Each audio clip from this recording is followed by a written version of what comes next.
It turns out that discriminating in this country could be big business, especially if you have supporters that are willing to set up a GoFundMe page for you. Now, one florist by the name of Baronel Stutzman apparently told a same-sex couple that she was unwilling to provide flowers for their wedding. This happened in the great state of Washington, and she did this to a regular client of hers, someone who had come in quite often. Now, Stutzman, a Christian, refused to sell flowers for the 2013 wedding of a longtime customer, Robert Ingersoll, and his partner, Curt Freed, for religious reasons. Now, Robert said he decided to get married, and before he got through, I grabbed his hand and said, I am sorry, I can't do your wedding because of my relationship with Jesus Christ. So that's what she had said to him. Now, apparently, Washington State is very different from Indiana.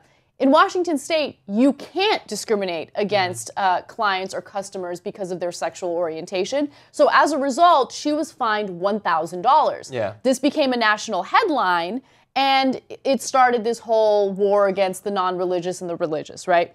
So first, let me tell you what Robert had to say about getting rejected by the florist that he had been going to for quite some time. It really hurt because it was somebody I knew. We laid awake all night Saturday. It was eating at our souls. There was never a question she'd be the one to do our flowers. She does amazing work.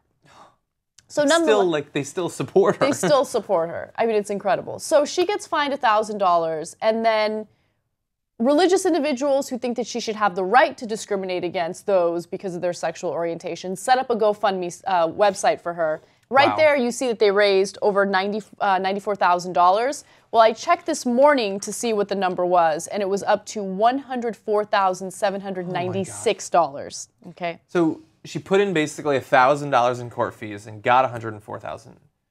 Normally, you need to buy a politician to get that kind of return on your investment. $104,000. And you've reported recently that the pizzeria made well over $500,000. Yes. Memories Pizza, so far they've raised $842,442. Country. Nearly $1 million. Fuck this guy. Okay, well, apparently there was $1 million that people did not need. You're Christian. You're supposedly, obviously Christianity is super important to you. This family had a business that they closed down for a few days. I'm sure they got a lot of hate mail or something like that. But they're going to open back up and start selling Neapolitans again. There are people in your neighborhood that are homeless, that are starving. You could buy them a jacket or a meal or something like that. Instead, you give it to a family that is so financially secure in their business that they can afford to make grand political statements.